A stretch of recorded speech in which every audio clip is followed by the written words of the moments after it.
Olá, sejam bem-vindos ao Saber Direito Responde. Eu me chamo Rodrigo Videres e estarei apresentando o programa de hoje. Neste dia estaremos recebendo o aluno Sérgio Ricardo, aluno de Administração Pública. Seja muito bem-vindo. Obrigado, professor. E estaremos recebendo a aluna Thalila, do curso de Direito. Muito prazer, um prazer receber vocês aqui. Obrigada. Eu ministro aula de Direito Empresarial e hoje estarei respondendo diversas perguntas que os alunos prepararam para nós respondermos. Vamos iniciar as perguntas com o aluno Sérgio. Professor Rodrigo Videres, eu tenho uma pergunta para o senhor sobre direito empresarial. É um imenso prazer estar aqui com o senhor nessa aula tão magnífica. E eu tenho um questionamento sobre o que está previsto no artigo 966 do Código Civil, do parágrafo único, a diferença entre colaborador e auxiliar de funcionário e empregado. Nós temos a seguinte situação. Lá no Código Civil, no artigo 966, que trata do conceito de empresário, ele vem buscando o parágrafo único dizendo que não é empresário determinadas classes, que é de artistas, cientistas e etc. Mesmo com auxiliares e colaboradores.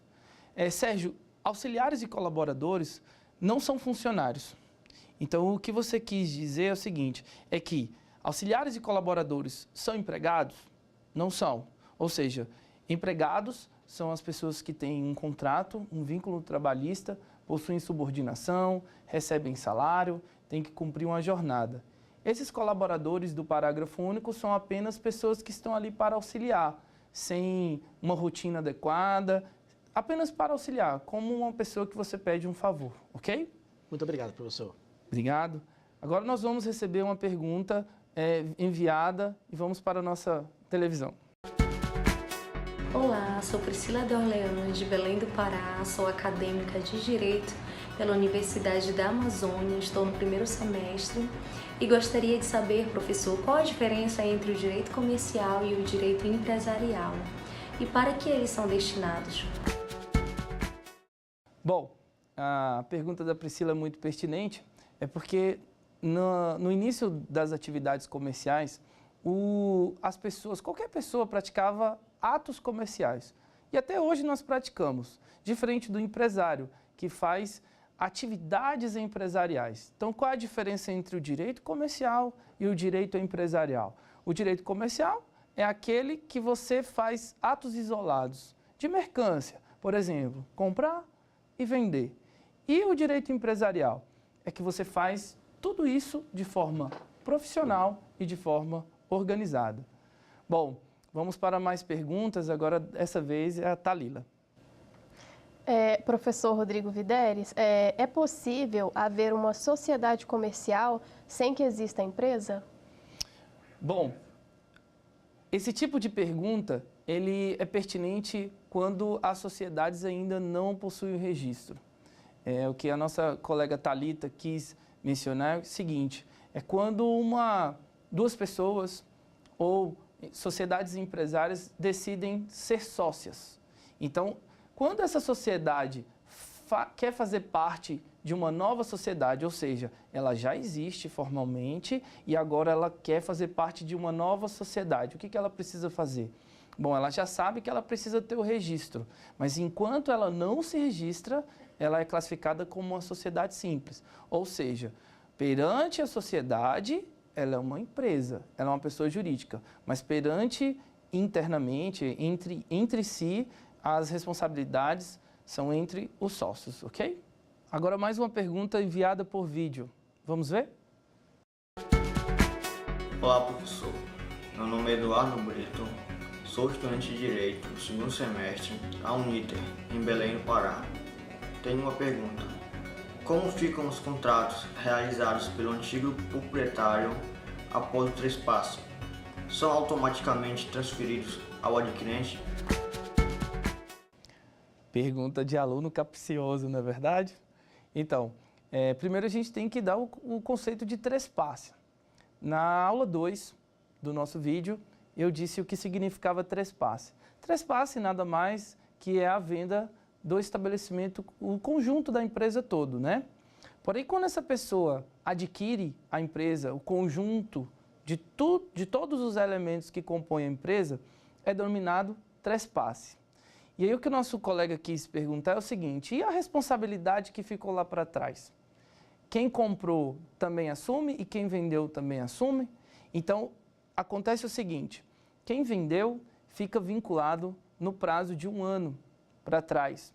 Então, essa pessoa que quer vender, ela tem que entender que algumas obrigações que foram feitas durante a sua gestão e administração, elas podem vir à tona, principalmente com relação a títulos que são exequíveis, por exemplo, dívidas passadas, que possuem o vencimento e possuem a vencer ainda, ok?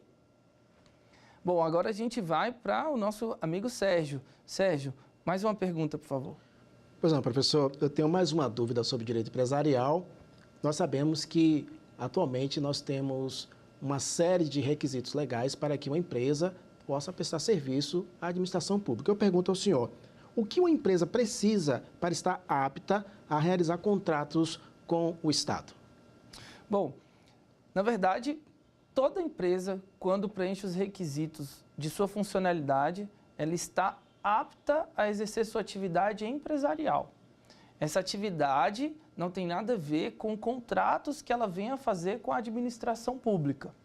Então, o Sérgio, que faz o curso de administração pública, ele quis vincular a função, as atividades e os contratos que são realizados com o Estado e se a empresa está apta a realizar. A princípio, uma empresa que está em funcionamento, em pleno vigor, cumprindo todos os requisitos legislativos, ela está apta a exercer a sua função empresarial.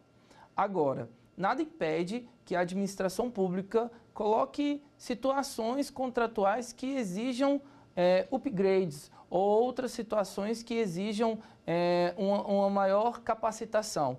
Por exemplo, eu quero contratar uma empresa de ar-condicionado que vai fazer a manutenção, mas que seja de ar-condicionados específicos.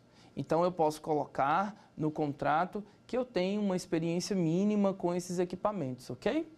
Bom, agora temos outra pergunta enviada por vídeo. Se uma pessoa for impedida e ainda assim ela exercer atividade empresarial, o que pode acontecer com ela?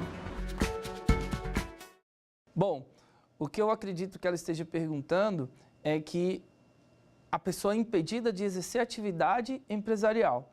Porque o que acontece é o seguinte, eu, pessoa capaz, lá do artigo 1º, eu tenho pleno vigor, eu sei de tudo que eu estou fazendo. E aí, durante o meu exercício profissional de atividade empresarial, eu fico incapacitado para essa atividade. O que acontece? Na prática, eu fico impedido de exercer essa atividade e tenho que pedir autorização judicial, né? Em muitos dos casos, após o deferimento no judiciário, o juiz vai nomear uma pessoa para me representar. Se essa incapacidade for definitiva, eu tenho que ter alguém para me representar. Se essa capacidade for temporária, o juiz vai especificar um tempo determinado para eu voltar às atividades. Bom, temos mais perguntas. Thalila, sua vez. Professor, quais os requisitos básicos para tornar-se um empresário? Bom, eu costumo brincar que para você ser empresário, você primeiro tem que sonhar. Você tem que ter a vontade de ser empreendedor. Mas os requisitos básicos para ser empresário é você preencher os requisitos da capacidade civil. O que eu costumo dizer em sala de aula é que o empresário, ele é uma pessoa eivada de superpoderes. Enquanto ele está ali, na sua atividade plena, de gozo civil, ele é uma pessoa comum. A partir do momento que ele descobre que ele é um super-herói, ele adquire poderes. E aí ele tem que preencher esses requisitos. E daí em diante, ele tem que exercer essa atividade de forma profissional e de forma organizada.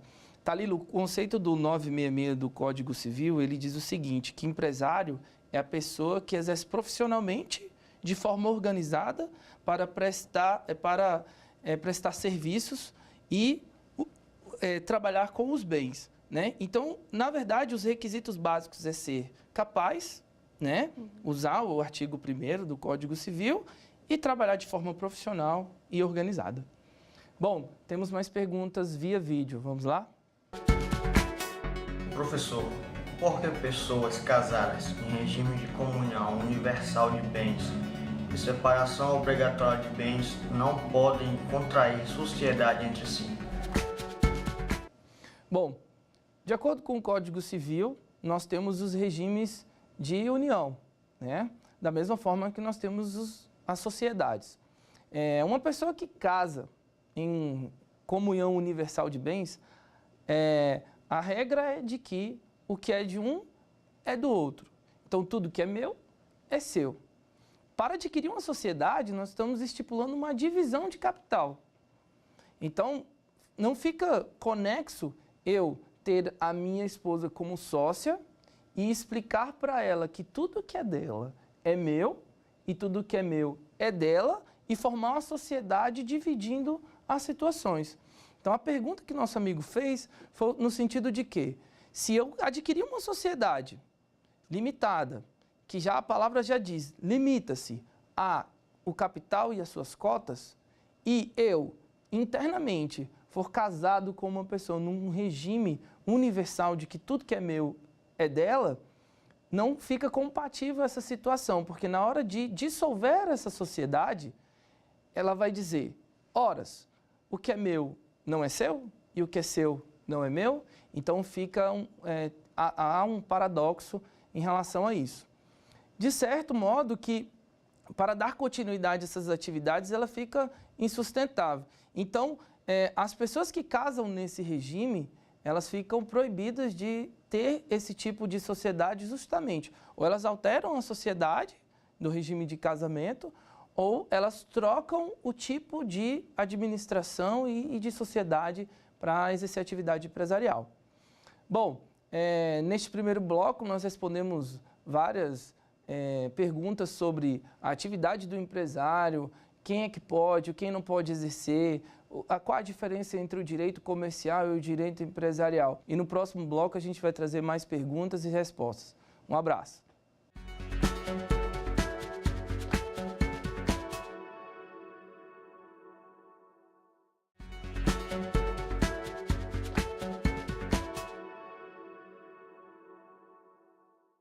Estamos de volta com o Saber Direito Responde. E para completar o time de perguntas, nós vamos iniciar com o aluno Sérgio. Professor, muito se fala sobre sociedades comerciais, mas pouco se discute e não se tem um conhecimento exato do que significa. Você pode explicar para a gente, por favor, como se classificam as sociedades comerciais? Bom, na aula 2, nós falamos das principais sociedades que nós temos no nosso país. O que acontece, Sérgio, é que essa classificação ela é bem extensa. Então, nós temos mais de 8 tipos de sociedade. Então, na prática, a gente vai classificar aqui apenas identificando as principais conforme a aula 2 do nosso vídeo. Então, se você quiser verificar e acompanhar a aula que foi dada, é a aula número 2, que a gente trata de sociedade. Então, a gente tem a mais comum, que é a sociedade limitada. Essa sociedade, eu sempre digo que é uma sociedade feita de no mínimo 2 pessoas, que podem ser por 3, por 4, por 5. E aí a gente chama o direito de família novamente falando que se essa sociedade é feita de no mínimo 2, nós damos o nome de união no direito de família. E no direito empresarial nós damos o nome de sociedade. Quando a gente diz que é feita de 2 pessoas, a gente dá o nome de família. Se estiver compondo mais de uma sociedade, de uma pessoa na sociedade, tiver 3 pessoas, eu falo que a gente chama no direito de família poliamor. Então, no direito societário, nós vamos continuar chamando de sociedade. E lembrando que as empresas também podem compor outras sociedades, tá? A gente também tem a EIRELI. A EIRELI, que tem um capital social de no mínimo 100 vezes o salário mínimo vigente. Você pode encontrar lá no Código Civil essa identificação. A gente também tem o microempresário, que aí eu sempre falo em minhas aulas. Nunca se esqueça, não existe a expressão autônomo. A gente criou a expressão autônomo para aquelas pessoas que ainda não possuem o registro. Então, de fato, elas são autônomas, mas a partir do registro de direito, né, a partir do seu direito, elas se tornam sociedades empresárias. Um pouco complexo para mim, que sou professor, dizer que inicialmente eu te ensino que uma sociedade é feita de no mínimo 2 e depois eu pulo para dizer que essa sociedade é feita de uma pessoa só. Mas é assim que a nossa legislação vigente regra. Além disso, nós temos outras sociedades, como as cooperativas, nós temos as sociedades anônimas, as comoditas simples e as sociedades simples e outras. Não deixando de esquecer, de lembrar, perdão, que a sociedade simples é a sociedade feita via cartório. Enquanto você não faz o registro na junta, você é uma sociedade simples. Então, Sérgio, eu espero que eu tenha respondido sua pergunta, apesar de ela ser um pouco... Eu precisaria da aula 2 para te explicar, mas com certeza você vai ver o vídeo e você vai aprender um pouco, ok? Obrigado, Bom, professor. vamos para a pergunta via vídeo, agora no momento.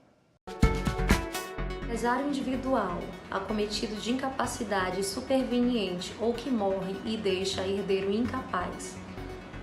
Esta atividade ela tem que ser encerrada ou ela pode continuar? Olha só, a pergunta que foi enviada, ela tem uma peculiaridade. Lá atrás, no primeiro bloco, eu disse o seguinte, que uma pessoa que se torna incapaz, ela pode continuar a exercer a atividade? O que eu disse? Que ela tem que pedir autorização judicial. Agora, essa pergunta é direcionada para a pessoa que vem a faltar, ou seja, ela teve um óbito e deixou a sociedade. O que vai acontecer? A legislação vigente, ela fala que o outro sócio pode exercer essa atividade por 180 dias, sem que entre outra pessoa. Mas no caso de falecimento, no caso de ausência da pessoa, quem vai entrar nessa sociedade temporariamente são as pessoas que são herdeiras desse tipo de sociedade.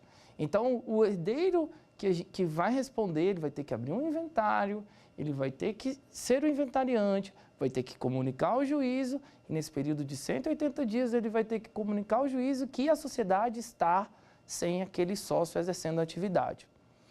Mas aí a gente tem que falar também da administração dessa situação. Quem está administrando? Então, se no caso o sócio administrador vier a faltar, alguém vai ter que administrar. Então, a gente vai ter que pedir isso em juízo. Agora, e se essa pessoa não for o administrador? Aí é um pouco mais fácil, porque a gente vai ter que preencher o espaço. O administrador vai continuar exercendo as atividades nesse período de lacuna e prestando contas para os herdeiros e etc. Então, é uma situação bem diferente. Da que fica incapacitada, dá para que morre. A que fica incapacidade pede autorização judicial. E a que vem a faltar, os herdeiros têm que vir a tomar uma decisão sobre essa situação, ok? Agora voltamos para a pergunta da Thalila.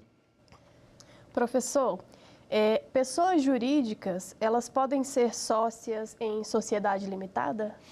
Bom, Thalila, eu acho que por uma coincidência eu acabei te respondendo essa situação. Mas aproveitando o nosso tempo, vamos aprofundar essa situação.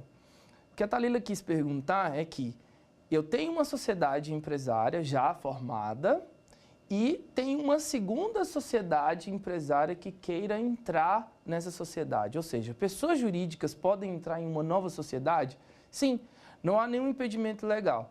Essas pessoas jurídicas, elas vão entrar como um sócio. No caso da limitada, ela vai comprar, vai ter o seu capital, vai ter as suas cotas e ela vai responder como um sócio normal. Isso não significa, por ela ser uma empresa, que ela vai ter superpoderes por ser uma empresa da empresa. Não. Na verdade, é uma empresa que compra uma participação, que ela pode ter a gestão ou não. E, ademais, o que acontece na maioria das vezes é que uma empresa em franco crescimento, ela precisa expandir seus negócios e ela deseja também fazer parte de uma outra sociedade. Então, isso é o mais comum que acontece no nosso dia a dia. Sociedades empresárias querendo entrar em outras sociedades empresárias, ok? Bom, vamos para outra pergunta do vídeo? Pessoas que exercem atividade econômica devem ser registradas. para que haja um efetivo controle do poder público sobre elas. Mas onde os empresários e os não empresários devem ser registrados? Bom, dessa vez meu amigo facilitou o meu caminho, não é verdade? Porque olha só, eu mencionei para vocês que uma sociedade simples ela tem que procurar o cartório para se proteger com o sócio que está fazendo um contrato com ela. Agora, toda vez que eu estou em sala de aula eu digo o seguinte, que você para ter um registro de uma união societária você tem que procurar Jesus Cristo, ou seja, a junta comercial. Você nunca mais vai esquecer disso. Se você procurar a junta comercial, é o local adequado para você ter esse registro. Ou seja, aprofundando mais a pergunta do nosso amigo, o que vai acontecer? Eu tive um sonho, eu sou empreendedor, eu aluguei o espaço, eu comprei o maquinário, contratei as pessoas. Quantos dias eu tenho para exercer fielmente essa atividade, para ter o registro? Então, eu tenho até 30 dias para me registrar. A partir desse registro, eu ganho personalidade jurídica. Então, o que é mais importante nessa pergunta?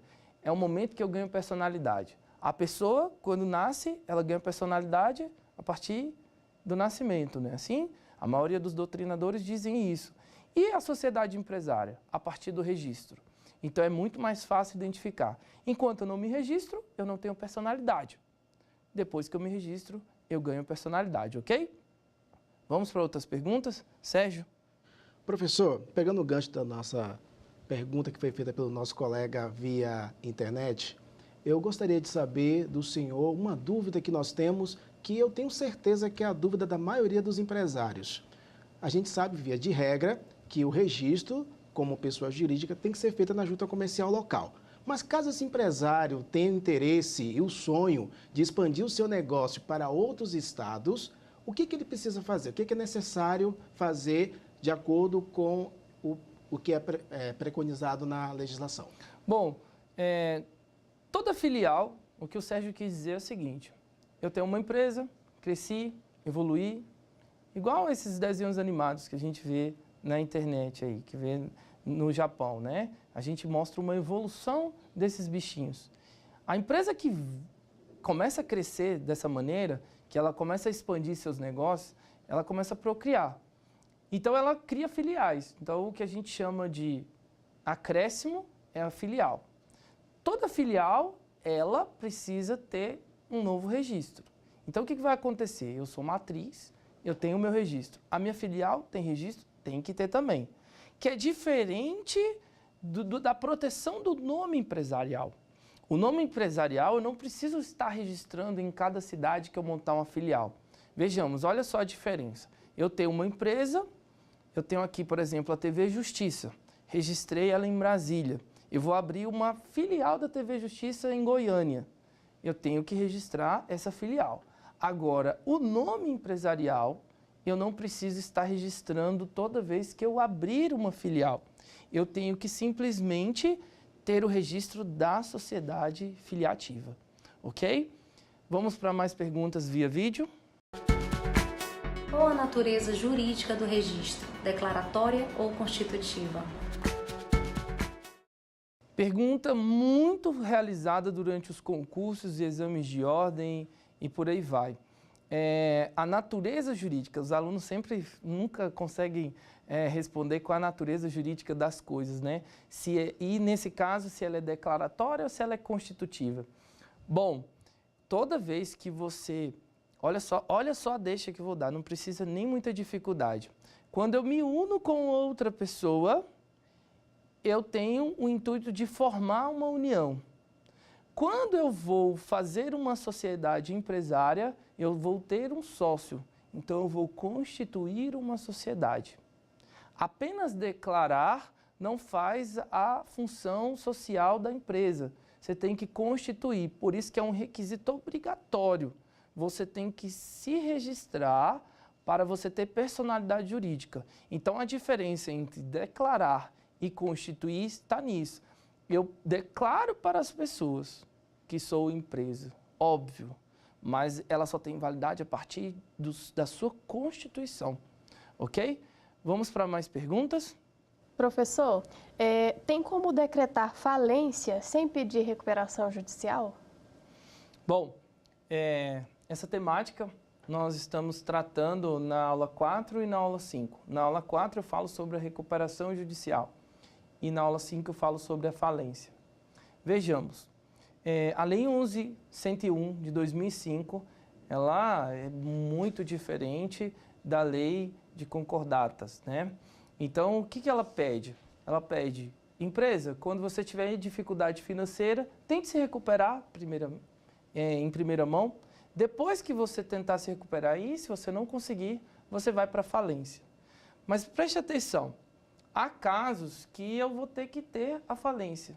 No caso de um empresário que já foi falido. Então, eu não vou poder pedir essa recuperação. Por quê? Porque ele já foi falido. Então, ele já passou por esse procedimento. Então, eu tenho diversos casos que eu posso colocar que vá direto para a falência. O que acontece muitas vezes é que o empresário não vê uma solução imediata para se recuperar e aí ele vem e acha que pode já ser falido diretamente. Então, ele vai ter que verificar essa situação, se a legislação autoriza ele ter essa falência direta e aí, se ele não puder, ele vai ter que passar pelo procedimento de recuperação. Acho que a gente tem mais tempo aí, dá para fazer mais uma pergunta. Vamos lá? O que é a responsabilidade solidária do devedor primitivo no direito empresarial?